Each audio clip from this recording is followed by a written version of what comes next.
Welcome back to Combat Sports Weekly. It's time and the part of the show where we take a look at the national and local headlines. Let's go ahead and run those national ones.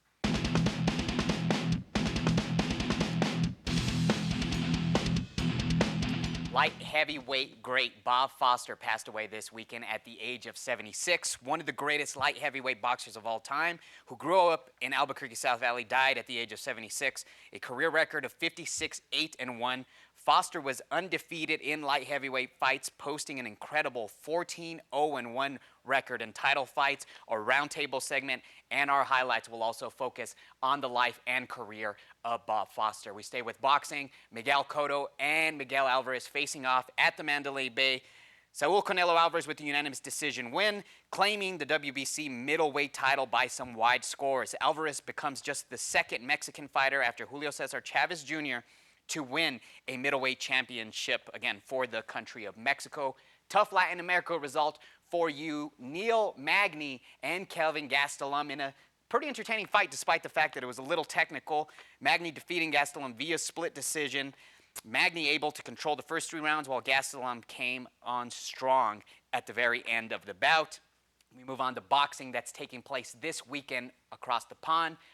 Wladimir Klitschko and Tyson Fury will actually finally fight. This fight was delayed once. This fight's taking place on HBO, taking, of course, Klitschko's WBA, WBO, and IBF titles on the line. Fury is 24-0. Keep an eye out for this one. Special showing of 2:30 p.m. Mountain Time. So again, 2:30 local time. Another fight that has a special showing, UFC. Benson Henderson and Jorge Masvidal will air online. UFC Fight Pass starting at 3 a.m. local time. In the main event, Benson Henderson and Jorge Masvidal, they'll likely jump into the cage around 8 a.m. Again, UFC Fight Pass is where that one's going to be streamed. So we ran right through the national headlines. Let's jump right into the local ones.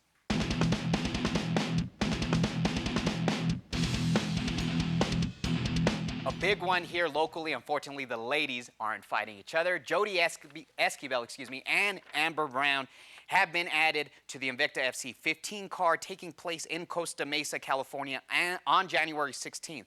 They're participating in separate bouts, unfortunately, even though a lot of us want to see this fight at 105 pounds.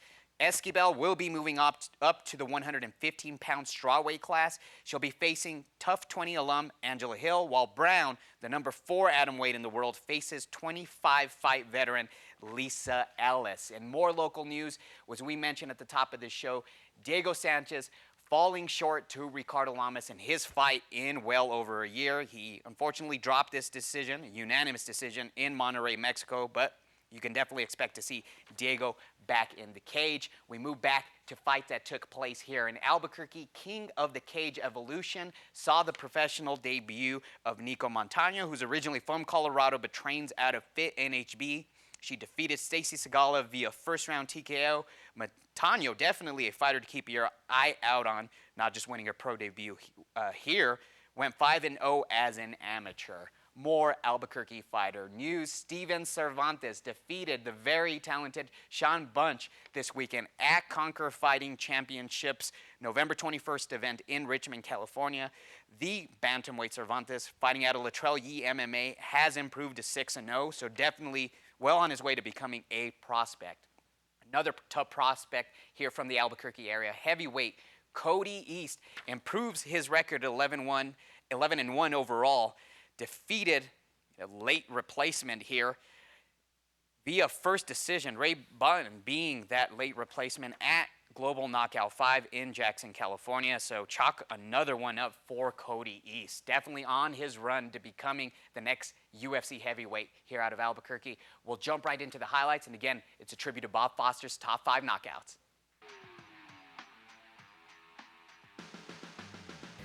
Much of a knockdown, but both are hard hitters. The knockout number 5 here on our list, Bob Foster versus Frank DePaula. Foster's first defense of the WBA and WBC light heavyweight belt.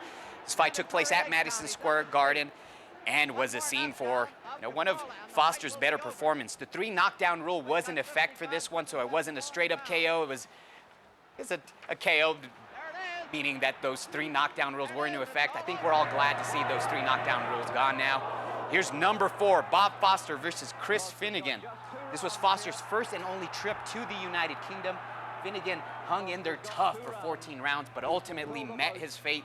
This fight was actually voted and selected as 1972's Ring Magazine Fight of the Year. Let's wait for that knockout. And Finnegan very nearly put down there. Foster, of course, with unbelievable power in right hand. He was known for his left hook, but a straight right putting down Chris Finnegan in that one. Here's another tough one. Bob Foster versus Mike Quarry. This was 3 months before his fight with Finnegan that we saw in the previous spot. Foster took on 35-0 Mike Quarry from Southern California.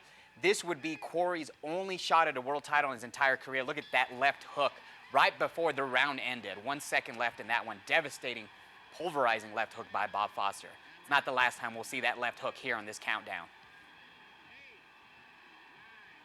We move on to the next bout, Bob Foster versus Vicente Rondon. This bout allowed Foster, to reclaim the WBA belt, which he was stripped of 2 years before. Foster said he's never wanted to hurt anyone as much as he wanted to hurt Rondon that night, and it was obvious he did. He had him outstanding, and Bob Foster just delivered 2 epic shots there. Just knock out Rondon cold. Rondon originally from Venezuela. Again, Bob Foster was stripped of that WBA title for not fighting one of his training partners. Here he is reclaiming it. Unbelievable knockout. And here it is, number 1, Bob Foster versus Dick Tiger, one of the biggest moments in Albuquerque sports history. This put Bob Foster and Albuquerque on the boxing map. Devastating left hook. This helped Bob Foster earn the WBC light heavyweight title, which he would defend, again, 14 times, 14-0-1. His only draw took place here in Albuquerque, New Mexico at the pit. Unbelievable, devastating, murderous, as the announcer said there, left hook. Bob Foster becomes the new light heavyweight champion of the world with a dramatic 4th-round knockout of Dick Tiger in New York. We continue to honor the memory and career of Bob Foster next after our break with an interview with the late, great champ that I conducted early last year.